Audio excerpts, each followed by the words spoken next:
सैयद सईदुर रहमान ने जो सुरूर बाराबंकवी के नाम से मशहूर है लिखा है, ए जुनूं कुछ तो खुले आखिर मैं किस मंजिल में हूँ जवारे यार में या कूचा ए कातिल में हूँ। पाबजोला अपने शानों पर लिए अपनी सलीब, मैं सफ़ीरे हक हूँ लेकिन नरगाए बातिल में हूँ। जश्न फरदा के तसव्वुर से लहू गर्दिश में है, हाल में हूँ और जिंदा अपने मुस्तकबिल में हूँ। दम बखुद हूँ अब सरे मक्तल ये मंजर देख कर, मैं कि खुद मकतूल हूँ लेकिन सफ़े कातिल में हूँ। एक ज़माना हो गया बिछड़े हुए जिससे सुरूर, आज उसी के सामने हूँ और भरी महफिल में हूँ। नाज़रीन, मैं हूँ यासिर रशीद और आप मेरा व्लॉग देख रहे हैं। नाज़रीन, आज के व्लॉग में बात होगी ये इस्लामाबाद हाई कोर्ट के जजेस से मुलाकातें किस तनाजुर में जा रही हैं। दूसरी बात होगी कि ऑडियो लीक्स कमीशन में हुकूमत ने अपने पाँव पर कुल्हाड़ी कैसे मारी है। तीसरी बात होगी इमरान खान को मिलने वाली जमानतों की आईनी हैसियत क्या है। फिर बात होगी स्पीकर कौमी असम्बली अगर इस्तीफों के मामले पर अदालती फैसले को रद्द करते हैं तो क्या नतीजा भुगतना पड़ेगा। और फिर आखिर पे होगा कि क्या कौमी असम्बली में अराकीन का खड़े होकर इस्तकबाल किया जाएगा। नाज़रीन, बात का आगाज़ करते हैं सुप्रीम कोर्ट के सीनियर तरीन जज जस्टिस काजी फायज़ ईसा से। इस्लामाबाद हाई कोर्ट के 6 जजेस ने मुलाकात की है। कल चीफ जस्टिस सुप्रीम कोर्ट ने 5 जजेस से मुलाकात की थी जिनका ताल्लुक इस्लामाबाद हाई कोर्ट से था। आज chief justice Islamabad high court आज भी मौजूद नहीं थे। जस्टिस आमिर फारूक वो लाहौर में होने की वजह से मुलाकात में शरीक नहीं हुए। जस्टिस काजी फायज़ ईसा से इस्लामाबाद हाई कोर्ट के 6 जजेस की मुलाकात 1 घंटे से ज़ायद वक्त जारी रही। मुलाकात में इस्लामाबाद हाई कोर्ट की नई इमारत में मुंतकली से मुतल्लिक उमूर पर गुफ्तगू हुई। जजेस के दरमियान मामलात खुशगवार माहौल में ये तय पाए हैं जिसपे इन उमूर पर गुफ्तगू हुई कि जब शिफ्टिंग हो चुकी है तो शिफ्टिंग के बाद कौन से उसूल पे अमल पैरा रहना है या शिफ्टिंग के बाद प्रोसीजर में क्या तब्दीली होगी, किस तरीके से केसेस को आगे बढ़ाना है, कितने केसेस को जल्दी ख़त्म करना है। जस्टिस काजी फायज़ ईसा ने इस्लामाबाद हाई कोर्ट के जजेस की चाय और कॉफ़ी से तवाज़ो की। इस्लामाबाद हाई कोर्ट के जजेस इससे कबल चीफ जस्टिस पाकिस्तान से भी मुलाकात कर चुके हैं। सवाल यहाँ पे ये है कि हर उस मंजरनामे में काजी फायज़ ईसा ही क्यों होते हैं जिसमें चीफ जस्टिस उमर अता बंदयाल मौजूद होते हैं। तो उसका जवाब यह है कि अब तक की कयास आराई के मुताबिक अगले चीफ जस्टिस जस्टिस काजी फायज़ ईसा होंगे और बतौर वली अहद वो भी हर उस मामले में शामिल दिखाई देते हैं जहां चीफ जस्टिस की राय शामिल होती है। अब इस मामले पे हुकूमत समझती है कि काजी फायज़ ईसा साहब ने सियासी केसेस में जैसे इख्तलाफ राय रखा है तो ऐसे में काजी फायज़ ईसा साहब हर केस और मामले पर मुखालिफत करेंगे जिसमें पाकिस्तान तहरीक इंसाफ को रिलीफ दिया जा रहा होगा और वो उसके मुखालिफ फैसला करने के लिए हुकूमत के मददगार होंगे। तो ऐसी सोच हुकूमत की खाम ख्याली हो सकती है। काजी फायज़ ईसा साहब मामले की मुखालिफत में नहीं बल्कि सू मोटो के इख्तियार पर मुख्तलिफ राय रखते थे। वो सियासी केसेस की दरखास्तों पर मुख्तलिफ राय रखते हैं। उन्हें एतराज़ रजिस्ट्रार के केसेस तब्दील करने पे और हुकूमत ये समझती है कि काजी फायज़ ईसा के खिलाफ जो रेफरेंस पाकिस्तान तहरीक इंसाफ की हुकूमत में भेजा गया था तो यूं PTI की खैर नहीं है अगर काजी फायज़ ईसा साहब ऑडियो लीक्स के कमीशन के सरबराह होते हैं तो शायद वो मुख्तलिफ कॉन्फ्रेंसेस और सेमिनार्स में हुकूमत उनके इजहार ख्यालात को भूल चुकी है। हुकूमत शायद फैज़ाबाद केस में उनका फैसला भूल चुकी है। अब की बार अगर ऑडियोज़ की तहकीकात होंगी तो बात सिर्फ 1-2 ऑडियोज़ तक महदूद नहीं रहेगी, बात निकलेगी तो फिर दूर तलक जाएगी। ये वैसे ही होगा जैसे तोशा खाना की गर्दान चलते चलते तब बंद हो गई जब रिकॉर्ड पब्लिक हुआ और ऐसा ही इस मामले पर होता दिखाई देगा क्योंकि मुबैना ऑडियो लीक्स की जो गूंज है वो हर रोज़ सुनाई देती है। कभी कोई ऑडियो लीक, कभी कोई ऑडियो लीक। ये मामला तभी ठप होगा जब इस पर तहकीकात के नतीजे में कोई राय या हुक्मनामा सादिर होगा। मुबैना ऑडियो लीक्स के मामले पर वफाकी हुकूमत ने चीफ जस्टिस उमर अता बंदयाल से मुशावरत किए बगैर जस्टिस काजी फायज़ ईसा की सरबराही में 3 रुकनी जुडिशल कमीशन तश्कील दिया। हुकूमत के मुताबिक इन ऑडियो लीक्स की वजह से आला अदलिया के जजेस की खुदमुख्तारी, गैर जानिबदारी और किरदार पर संजीदा खदशात ने जन्म लिया और अवामी एतमाद मुतज़लज़ल हुआ। बलूचिस्तान हाई कोर्ट के चीफ जस्टिस नईम अख्तर अफगान और इस्लामाबाद हाई कोर्ट के चीफ जस्टिस आमिर फारूक इस कमीशन के दीगर 2 अराकीन हैं जबकि अटॉर्नी जनरल वफाकी और सूबाई इंतजामिया कमीशन की मुआवनत करेगी। कमीशन अपना सेक्रेटरीट भी कायम कर सकेगा। TORs के मुताबिक कमीशन को तहकीकात के लिए 30 दिन का वक्त दिया गया। ताहम कमीशन को तहकीकात के लिए मजीद वक्त दरकार हुआ तो वफाकी हुकूमत तौसी कर सकती है। कमीशन को यह भी इख्तियार होगा कि वो ऐसे अफराद के खिलाफ मुजरिमाना और इंज़बाती कार्रवाई की भी तजवीज़ दे जिनकी मुबैना ऑडियो लीक्स सच्ची साबित होती हैं। कमीशन को कहा गया है कि अगर ये पता चले कि ऑडियो लीक्स महज जालसाजी थी तो सिर्फ जिम्मेदार अफराद का पता चलाकर उन्हें करार वाकई सजा दी जाए। क्या इस मामले के ऊपर बात नहीं हुई कि अगर ये जाली भी है, असली भी हैं, किसकी जानिब से रिकॉर्ड की गई हैं, उस पर बाज़बरस होनी चाहिए। क्योंकि काजी फायज़ ईसा साहब का अगर अभी तक का माजी देखा जाए, उनके प्रैक्टिसेस देखी जाए, तो वो एक केस जिसकी समाअत कर रहे होते हैं उसमें किसी दूसरे केस का भी हवाला देते हैं। इसी तरीके से जब उन्होंने सू मोटो के इख्तियार के ऊपर अपनी राय दी थी और फैसला दिया था तो तब केस कुछ और चल रहा था। केस चल रहा था हाफिज़े कुरान को इजाफी नंबर दिए जाने पे, उस पे उन्होंने सू मोटो के बारे में बात कर दी। तो बहुत से उस पे कानूनी माहिरीन ये राय रखते थे कि आप जहाँ पे एक केस की समाअत कर रहे हैं और एक केस की पैरवी के दौरान आप दूसरे केस का तज़किरा करते हैं तो ये भी एक अज़ खुद नोटिस है।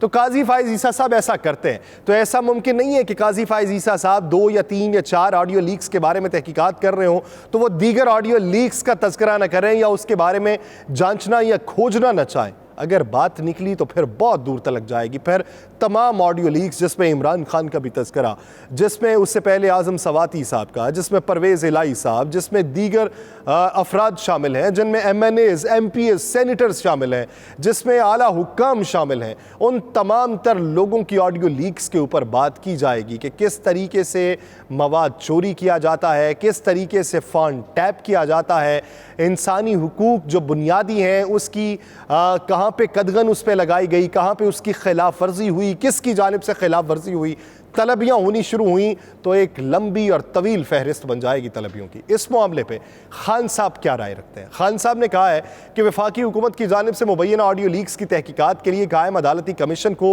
जो जिम्मेदारियाँ सौंपी गई हैं उनमें एक अहम नुकता मौजूद नहीं है कि वज़ीर आज़म ऑफिस और सुप्रीम कोर्ट के जजेस की गैर कानूनी और गैर आइनी निगरानी के पीछे कौन है। अहम बात यह है कि ट्विटर अकाउंट पे जारी बयान में खान साहब ने कमीशन पर तहफ़्फ़ुज़ात का इज़हार नहीं किया। खान साहब ने यह नहीं कहा कि कमीशन क्यों बनाया गया। खान साहब ने यह भी नहीं कहा कि उन जजेस को क्यों शामिल किया गया जिन जजेस ने हमारे मुखालिफ बयानात दिए। खान साहब ने यह भी नहीं कहा कि इसका जो इम्पैक्ट है ये अदलिया को दबाव में लाने के मुतरादिफ है। खान साहब ने यह भी नहीं कहा कि हुकूमत अपने मफादात के तहत ये ऑडियो लीक्स पे कमीशन तश्कील दे रही है। खान साहब ने यह भी नहीं कहा कि इससे हमारे मुखालिफ फैसले होंगे। खान साहब ने सिर्फ एक बात का इजहार किया कि इसमें एक नुक्ता मौजूद नहीं है। वफाकी हुकूमत ने ऑडियो लीक्स के मामले पर 2017 के कमीशन ऑफ इंक्वायरी एक्ट के सेक्शन 3 के तहत ये इंक्वायरी कमीशन तश्कील दिया। ताहम वफाकी हुकूमत की जानिब से तरतीब दिए गए टर्म्स ऑफ रेफरेंस में एक सोचा समझा नुक्स यानी खला मौजूद है या जानबूझ के छोड़ा गया। ये TORs इस पहलू का हरगिज अहाता नहीं करते कि वज़ीर आज़म के दफ्तर और सुप्रीम कोर्ट के हाजिर सर्विस जजेस की गैर कानूनी और गैर आइनी निगरानी के पीछे कौन है। खान साहब ने यह कहा है कि कमीशन को इस तहकीक का इख्तियार दिया जाए कि अवाम और आला हुकूमती शख्सियात के टेलीफोन पर की जाने वाली गुफ्तगू की टैपिंग और रिकॉर्डिंग कौन से ताकतवर और नामालूम अनासिर करते हैं। ये आइन के आर्टिकल 14 के तहत प्राइवेसी के हक की संगीन खिलाफ वर्जी है। फंड टैपिंग के जरिए अवाम और आला शख्सियात की निगरानी और उनके माबैन की जाने वाली बातचीत तक गैर कानूनी रसाई हासिल करने वालों का ही मुहासबा न किया जाए बल्कि इस डेटा को काट छांट कर और इसके मुख्तलिफ हिस्सों को तोड़ मरोड़ कर सोशल मीडिया को जारी करने वालों से भी बाज़पुरस की जाए। खान साहब ने यह भी कहा कि हाल ही में खुफिया तौर पर जारी लीक्स की जाने वाली बाज़ कॉल्स ऐसी थीं जो असूलन वज़ीर आज़म के दफ्तर की महफूज टेलीफोन लाइन पर की जाने वाली गुफ्तगू के ज़ुमरे में आती थी। उसके बावजूद उन्हें गैर कानूनी तौर पर टैप और कांट छांट और रद्द-बदल करके जारी किया गया। इस टैपिंग में कार फरमा ये दीदा दे अनासिर बज़ाहिर वज़ीर आज़म की दस्तरस से बाहर दिखाई देते हैं और यूँ महसूस होता है कि इन्हें इनका इल्म तक नहीं है। खान साहब ने यह भी कहा कि ये किरदार हैं कौन जो कानून से बालातर है, मुल्क के वज़ीर आज़म के भी मातहत नहीं है और पूरी ढिटाई से शहरियों वाला शख्सियात की खिलाफ कानून निगरानी करते हैं। कमीशन की जानिब से उन अनासिर की निशानदही नागुज़ीर है। इस कमीशन की TORs में उन ऑडियो लीक्स की निशानदही भी की गई है जिनकी तहकीकात इस कमीशन को करना है, लेकिन कमीशन उनके अलावा दूसरी तहकीकात भी तो कर सकता है। वफाकी हुकूमत की जानिब से बनाए गए तहकीकाती कमीशन के TORs जो है उस पर तफसीलन बात की जाएगी, लेकिन हाल ही में एक जो ऑडियो लीक्स मंजर आम पे आई थी जिसमें साबिक वज़ीर आज़म इमरान खान ने नैब की टेलीफोन लाइन से बात की थी, वो मंजर आम पे किस तरह आई, बहुत से जवाबात जानने की ज़रूरत है। वफाकी हुकूमत की तरफ से बनाए गए तहकीकाती कमीशन के TORs के मुताबिक कमीशन साबिक वज़ीर आला पंजाब और हाजिर सर्विस जज सुप्रीम कोर्ट की ऑडियो लीक की तहकीकात करेगा। इसके अलावा साबिक वज़ीर आला पंजाब चौधरी परवेज़ इलाही और वकील की सुप्रीम कोर्ट के बेंच के सामने मुकदमा मुकर्रर करने की ऑडियो लीक की भी तहकीकात की जाएंगी। इसके अलावा ये कमीशन साबिक चीफ जस्टिस ऑफ पाकिस्तान और एक वकील की मुबैना ऑडियो लीक की भी तहकीकात करेगा। हुकूमत के तैयार करदा TORs के मुताबिक commission PTI chairman Imran Khan की अपनी पार्टी रहनुमा से सुप्रीम कोर्ट में ताल्लुकात से मुतल्लिक मुबैना audio, chief justice of Pakistan की सास और एक वकील की अहलिया की सुप्रीम कोर्ट में ज़ेर समाअत मुकदमात से मुतल्लिक मुबैना ऑडियो और साबिक चीफ जस्टिस के बेटे और दोस्त के दरमियान होने वाली बातचीत की भी तहकीकात करेगा। इन मुबैना ऑडियो लीक्स में साबिक वज़ीर आला पंजाब परवेज़ इलाही और एक वकील के माबैन सुप्रीम कोर्ट के एक हाजिर सर्विस जज से मुतल्लिक गुफ्तगू, साबिक वज़ीर आला पंजाब और एक वकील के दरमियान सुप्रीम कोर्ट के एक मखसूस बेंच के सामने केस लगने की गुफ्तगू, साबिक वज़ीर आला पंजाब और सुप्रीम कोर्ट के एक मौजूदा जज के दरमियान फ़ोन कॉल, साबिक चीफ जस्टिस और एक सीनियर वकील के दरमियान गुफ्तगू, सुप्रीम कोर्ट के एक मखसूस बेंच में ज़ेर समाअत केस के फैसले के बारे में एक सहाफ़ी और वकील की गुफ्तगू, साबिक वज़ीर आज़म और उनकी पार्टी के साथी के दरमियान सुप्रीम कोर्ट में ताल्लुकात के बारे में गुफ्तगू शामिल है। इसके अलावा वो गुफ्तगू जो सुप्रीम कोर्ट में केसेस से मुतल्लिक है और गैर आइनी हुकूमत के बारे में बातचीत के साथ साथ एक साबिक चीफ जस्टिस के बेटे के अपने वालिद के सियासी असर और रसूख के बारे में अपने एक दोस्त से गुफ्तगू शामिल है। कमीशन को प्रिंट, इलेक्ट्रॉनिक मीडिया और सोशल मीडिया पर लाहौर हाई कोर्ट के चीफ जस्टिस के दामाद से जुड़े उन इल्ज़ामात की तहकीकात का भी कहा गया है जिनके मुताबिक लाहौर हाई कोर्ट में अदालती कार्रवाई पर असरअंदाज हुआ जाता है। अब बात यह है कि अगर बात निकलेगी तो फिर क्या इन्हीं ऑडियो लीक्स पे रहेगी? इसके TORs क्या यही रहेंगे या TORs तब्दील भी हो सकते हैं? बात यह भी हो सकती है कि जब बातचीत चल रही थी खैबर पख्तूनख्वा और पंजाब की असम्बली को तहलील करने के हवाले से, तो कुछ जजेस की जानिब से ये बात उठाई गई थी कि पहले ये देखना होगा कि ये असम्बली की तहलील भी आईनी है या गैर आईनी है। इस मामले को देखें तभी बात आगे बढ़ सकती है। अब क्या मुमकिन है कि इस मामले के ऊपर ये फाजिल जजेस पहले इस बात को देखें कि फ़ोन टैपिंग आईनी और कानूनी है या गैर आईनी है? इस अमल पे भी तो बात होगी, इस अमल पे भी बात पुरस होगी। तो लगता यूँ है कि वफाकी हुकूमत ने जैसे अपने पाँव पे खुद कुल्हाड़ी मार ली है और अब ये जो पेंडोरा बॉक्स खुलेगा इसको संभालने वाला कोई नहीं होगा। अब बात कर लेते हैं स्पीकर के पास क्या इख्तियार है कि वो इनकार कर दें अदलिया के फैसले को मानने से।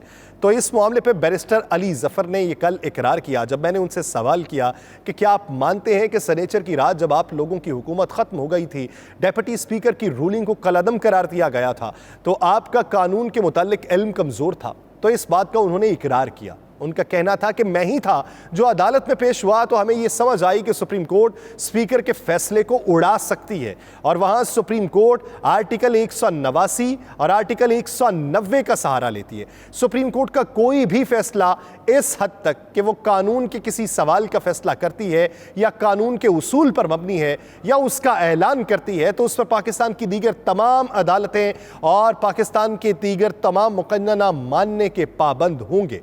पाकिस्तान भर में तमाम इंतज़ामी और अदालती हुकाम सुप्रीम कोर्ट की मदद में काम करेंगे।